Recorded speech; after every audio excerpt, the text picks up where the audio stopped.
Good afternoon. We'd like to welcome you to the latest version of the Intentional Living podcast with me, Marty Keller, and my colleague and friend, Dan Gutierrez. Good morning, afternoon. Good evening. And we're here to talk about the intentional living process. And the kind of our hero in doing this podcast is Socrates. And Socrates said, "The secret of change is to focus all of your energy not on fighting the old, but on building the new." And so we've been involved in the intentional living work for a long time, and we've had direct experience of being drawn to the old and learning that there's energy in that emotional state of the old and using that to build something new. Last week, Dan and I talked about our story. We have a story that's always running in the background like a computer program, and generally speaking, most human beings are victims in the story because it's a story originally told by a little kid trying to survive in perhaps an emotionally difficult environment growing up. And that story, once we can become aware of it, is something that we can then change. Once I know the story I'm telling myself, I can discover it's just a story. And if it's just a story, I can create a different one. Today we'd like to talk a little bit about something that's related to that, and this is another one of what our mentor John Donovan calls the 5 constants. So question the story is one of the constants that we talked about last time. This one we're going to talk about the one that says move toward your pain. Move toward your pain. Now I don't know about you, but the minute I hear that, it's like, I got to get out of here. What do you mean move toward my pain? So let's, first of all, what do we mean, or what does John mean when he says move toward your pain? For me, I'm not sure what John means, but my interpretation of what John has taught me is that the pain is the original trauma. The pain is what I try to avoid having in the experience of. So when you say original, what do you mean original? Well, family of origin, childhood trauma. Okay, so from the very beginning, something happened. Right, and human beings are pain-avoiding beings, rightfully so. And when it says the statement is "move towards my pain," that's not something that a little child can do. That pain of abandonment, the pain of rejection is so great that we develop coping systems, compensations, so we don't feel that original pain. I'm not good enough pain. I don't belong here. I don't belong. Yeah. I'm not good enough. I'm a mistake. I'm a mistake. I can't be me. Me is not good enough. I have to become something else to be accepted. That's the pain that I move toward that pain. And that's literally a feeling. That's a sensation. That's not just a thought. Right. It's a subconscious. It's not subconscious. It's a visceral, somatic experience. Yeah. And anytime I get near something that resembles that childhood trauma, I get an emotional trigger or I get impacted by it, and I tend to move away from it. Right? It's just like when we are experiencing pain from a toothache, we want to take something in relief, right? Whether it be a narcotic or Tylenol, we're seeking to numb the pain so we don't feel it. And what we get good at is through growing up, we tend to move away from that pain. Subconsciously, that gets programmed in. Reticular activating system develops an aversion to that pain. So any time that I get exposed or a hint of it or I sense it, they call it like neuroception. I'm not really aware of it consciously, but I tend to move away from it. And hence I never get to have that experience that I can live through that experience. I will not die from this experience. So I never grow. So I tend to continually avoid it. And if I continually avoid it, then it continues to influence me and influence my life. It becomes a barrier. So when I can understand that my pain is something that I move toward, then I no longer empower the pain to dictate the circumstances of my life. So what you're saying is, until something intervenes, and this is just like the story, until I get somebody to help me see that I'm telling or living in a story, our habit is to move away from the pain. That's really the principle that we're living. A little kid, I mean, I can remember my family of origin. It was very emotionally violent. My parents were very young. They were in their early 20s, and they kept having kids every year, and then one of them died, and there was just pain and fear and sadness and grief. And my mom and dad did not know how to bear this together, and so they were yelling, and they were also drinking. So it was a very, I can still now at age 72 feel what I felt as a little kid, how dangerous it felt, and it literally, I remember feeling like right here in the center of my body, feeling like terror and not knowing what to do. And so obviously what I ended up doing was finding some compensation so that I never felt that again. Like you were saying, a little boy made a decision, or a little girl, whoever it is, I'm never going to feel that again. I may feel other things. I may feel stress. I may feel anxiety. I may feel hypervigilant, but I'm not going to ever feel that again.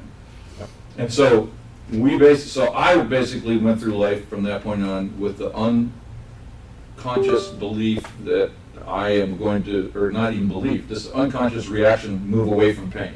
Right. Any hint of that original pain showing up, and I'm always looking for it, I'm scanning for it, Right. I'm going to move away from it. And now we come along and we go, no, move toward that. Right. Why? Well, here again, referring to last week's podcast there about question the story. So for me, I realized that what I had pain confused with, healing, or no, yeah. I changed the story. I changed my definition of pain as something to avoid. I changed it to pain now equals healing. So why and how? It's my perception of what pain was. I had the awareness that the healing takes place when I move toward my pain. And pain is not what I thought it was. So how did you learn that? Through going through confronting things that I noticed that I moved away from. So one of the things that I grew up with was when people ask me questions, I don't tell them anything. So every time my parents asked me, "Oh, how'd your day go?"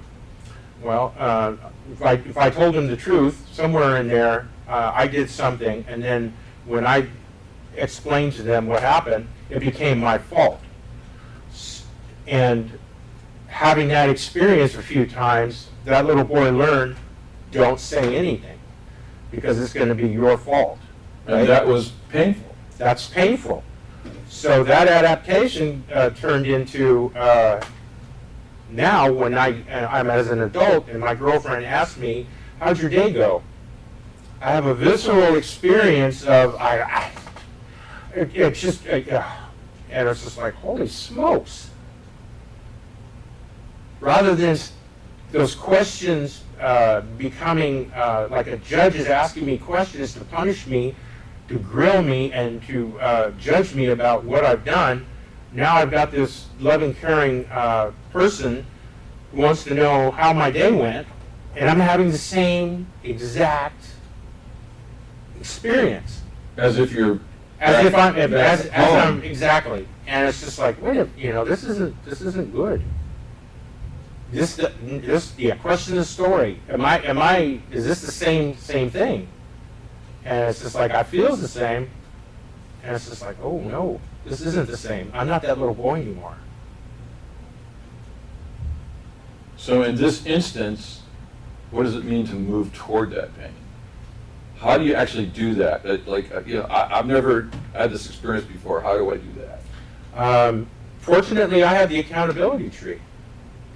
So I've got intimacy confused with pain. I'm afraid of intimacy. That's why I don't disclose. That's why I withhold. Okay, I'm afraid to be intimate because when I'm intimate with somebody, I'm revealing my stuff, and that opens me up to being judged, ridiculed, and having that pain again.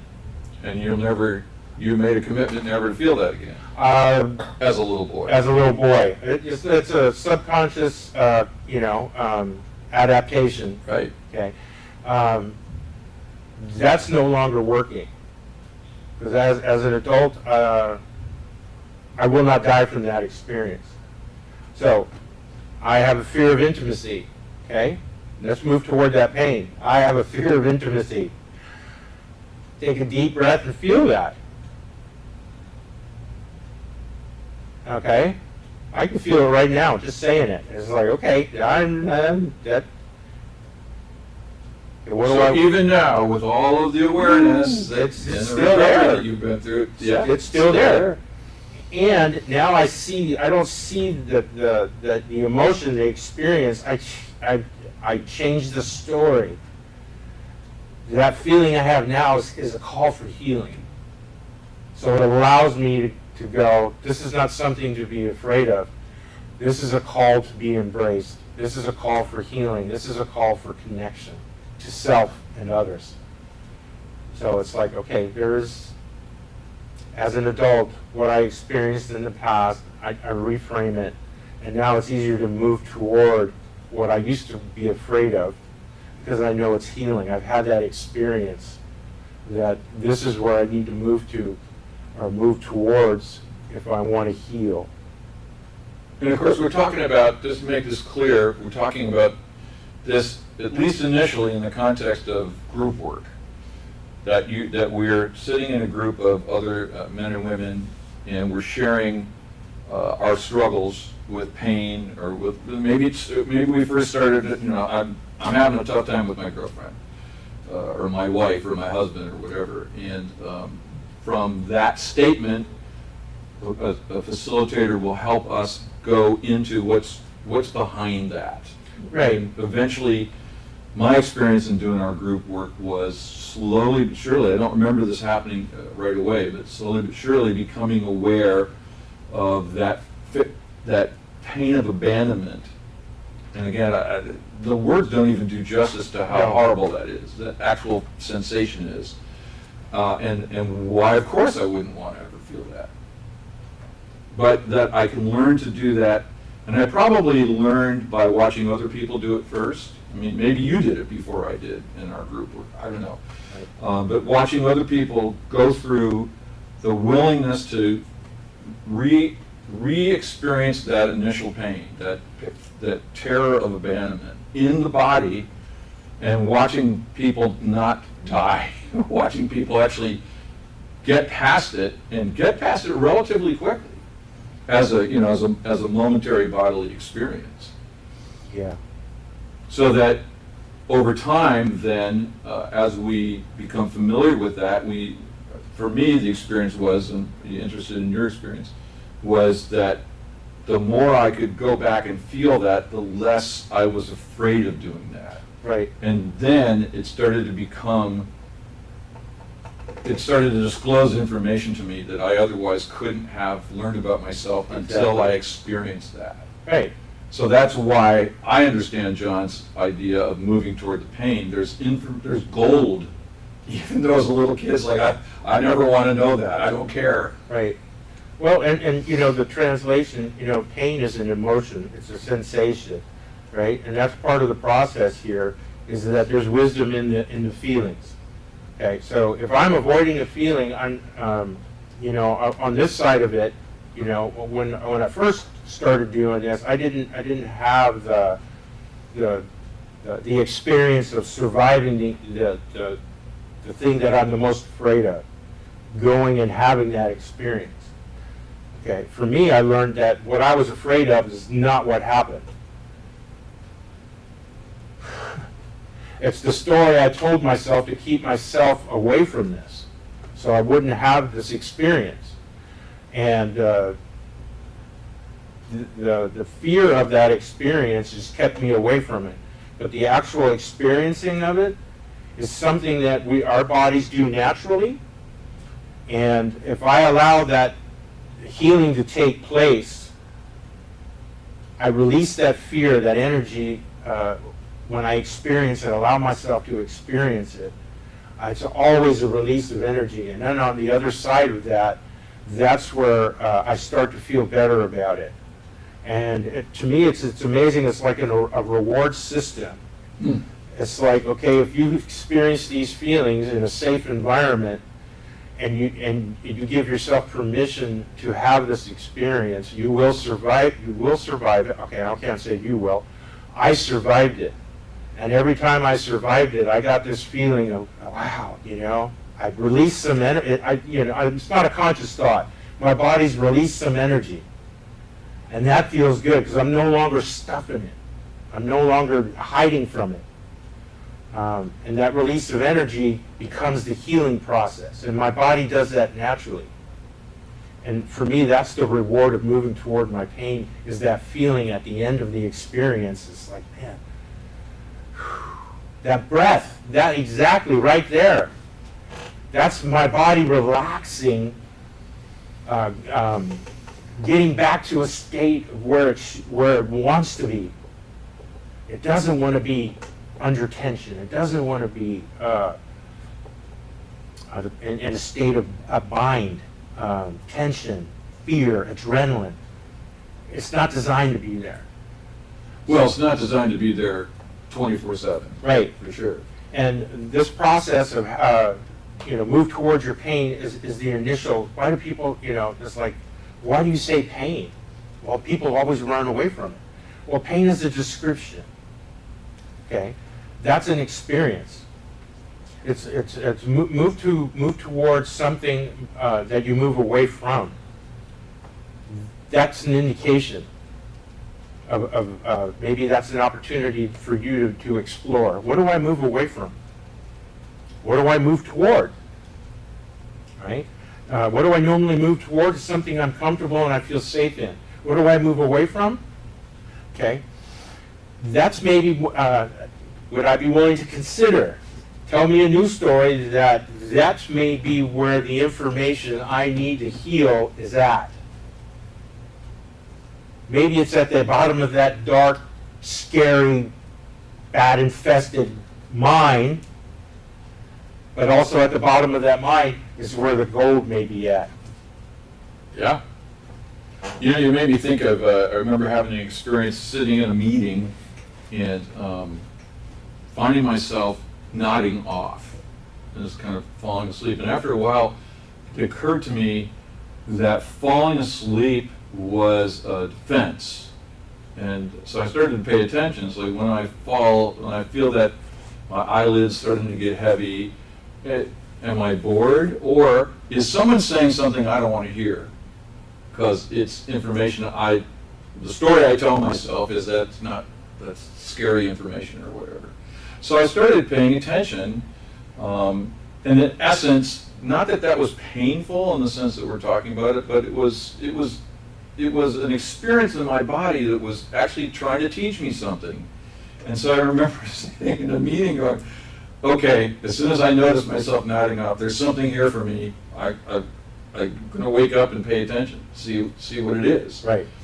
And that's the process, I think, that you're talking about. Whether it's, noticing, I've had this experience with you. I mean, you might say something to me and I might feel some kind of defensive reaction. Well, there's some information from me there. Right. Which may or may not have anything to do with you. But it's painful. I feel myself moving back, like you were saying. I've noticed, what am I moving away from? So I can use that awareness that I have that tendency in that moment to go, okay, what's really going on? And I may, if I'm feeling particularly vulnerable, I may ask you to help me. Say, you know, I'm moving away from you. Will you help me figure out what it is?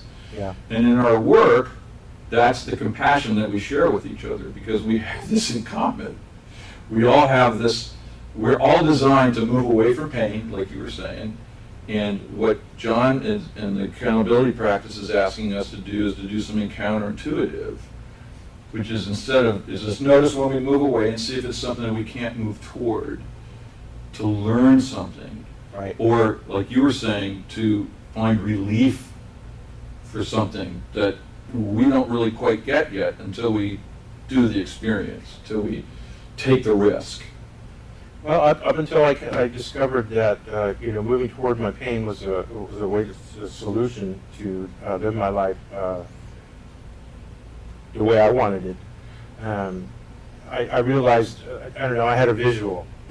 Every day of my life up until I decided to move toward my pain, I walked into a hallway, like at a state building, and I walked down the hallway, and all the doors, on the doors had red painting. So I never opened any of the doors. And then one day I went to work, and then I walked down the same hallway, and then somebody had changed the signs and said healing. So naturally I opened the door. Little did I know, the room was the same. The only, my perception of what was inside was based on what I had put the label on the door. So Is that like a story you told about? well, that's the story. Yeah, it was just like, it was the sign that kept me from moving toward the healing, because I said pain, and I don't want that. No. Right? And it's just like, well, then somebody changed the sign to healing, and then I walked in, and I had the same experience. And I didn't know any better, and then it's like, oh, it's the same thing. What do I want? I want to heal. So when I feel this resistance, or I don't, I do back up a little bit, that's my cue now, that's where I need to go. It's like, yeah, well, I get activated. You ask me questions, and all of a sudden I get defensive, and it's just like, this is not about the present moment. I'm feeling this, I'm going to get hurt here, and you're trying to connect to me, and I think you're trying to hurt me. I mean, then that's not even a conscious thought. No, until it does become, Right. Until I have the awareness, it's just like, I'm reeling here, I'm afraid of this. Okay, what does that mean? I don't want to get hurt. There's the pain again. Right? Okay, well, why don't we just get hurt and see what happens? Let's question that story again. See if it's real. I know this person is not there to hurt, their intention is not to hurt me. The only way for me to change my experience is to have the experience. And let me move toward my pain. What do I find difficult? What do I find challenging? What do I move away from? I think there's a saying, I think it's AA, Alcoholics Anonymous, you can't heal it if you can't feel it. And so the way I interpret that, that's about that original pain that, again, I picture a little kid, little kids like a 2-year-old kid, like 1-year-old, 2-year-old kid, that their bodies are just this little things that aren't fully developed, and then to see that little kid try to manage the terror of abandonment, it's like they just can't. No. I couldn't. You couldn't. None of us can. So it's just natural that we would develop these defenses, and the defenses are all in service of moving away from the pain. Now we come back and say, healing is going to require a different strategy. Right. And so we have just a few minutes left before the end of our time together. Maybe as a facilitator of meetings, maybe you could just share with somebody who might be hearing this for the first time, like, how do we actually help someone do that in a meeting? They share their story, and one thing I do, it's real simple, is if somebody's telling the story, the issue is never the issue, and it's usually we're avoiding having an experience, an emotion. We don't want to feel this emotion. And it doesn't matter what the story is, we're trying to avoid something, right? The issue is not the issue, and the issue is the feeling that something that we're trying to avoid. And that's why it hence move toward our pain. So whatever the dialogue is, there's, okay, so what's going on, okay? And what's your truth at this moment, I feel vulnerable when I talk to my parents, okay? Don't blame or judgment. The truth is, I feel vulnerable when I talk to my parents. Go ahead and feel that. Have that experience. You're safe here. And then it happens. Then I have that experience. It may not be a tearjerker or a highly emotional experience, but I've taken a small bite out of it. And as I come through it, it wasn't that bad this time. So I continue the process. I have a new experience about what I was afraid of. Now it's okay to move toward it. As an adult, if I can't handle it, I can ask for help. That little child had no such luxury. They had to bear it themselves. They had to either had to figure out how to dissociate out of the feeling. They had to stuff it, or they had some other compensation. And the truth about this whole thing, the story of move toward your pain, anytime you're in avoidance, stuffing it, rejecting it, dissociating away from, you're experiencing that pain. You have to be experiencing that pain to move away from it. The alarm doesn't go off unless there's an intruder in the house. So, speed it up a little bit. You're already experiencing the pain you're trying to avoid.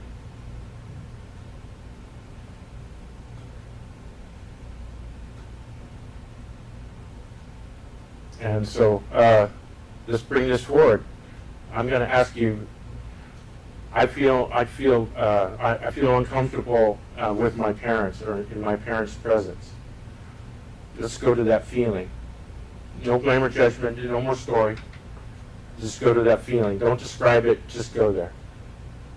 And hold space, and give that person the opportunity to have that experience. At a level 10 or a level 1. And that's the cornerstone of building it. And then I have the experience. I did not die from the experience. Like that the belief that if I have this experience, I will die. Because if I don't become what somebody else wants me, I will die. That's the reality of a child, a baby. So I have to not have this feeling. Shame, guilt, I'm not good enough. I'll take all that on just to survive. Now I can do this in steps. I can have the experience that I did not die like I thought I would. And then I can maybe have a different perspective on my trauma, on my healing, on my pain. And it's a wonderful thing to sit in group and heal in group in front of other individuals. Truth is, I experienced trauma, pain, and hurt in the presence of other human beings. And the good news is, I can experience healing in front of human beings, and they can be part of my healing. And that goes along with we need to be in connection with each other. This is why we come to group. This is so we can have that a natural experience of healing with other people. Because that's how we got wounded, was in the presence of other people. The healing takes place in the same thing. Right. Well, appreciate that. We're going to have to leave it there because our time's up. But if you'd like to participate in one of these group processes Dan was just referring to, and I highly encourage, if you haven't done that before, to do it. Information on how to participate will be at the end of the podcast. All of our meetings are on Zoom. There's 4 a week at different times of the day and morning. So There might be one that fits your schedule, and if you come to a meeting, you can participate, or you can just observe. It's up to you. We don't have any rules about that, except that you get to choose. And so we thank you, Dan, as always, Thanks, Marty. for this information, this important topic of moving toward our pain, and give our audience a little bit of a sense of how we help people do that, so that it actually becomes a healing experience. So, also a couple of podcasts ago, we actually did an experience with the accountability tree. I think the episode's called Accountability Tree Experience. So if you want to see exactly how this happens, you can go back and take a look at that podcast as well. So thanks very much. And, Thanks, Marty. we'll see you at the Appreciate next it. one. Thank you. And remember, what do we have to remember? The secret of change is to focus all your energy not on fighting the old, but building the new. Thank you.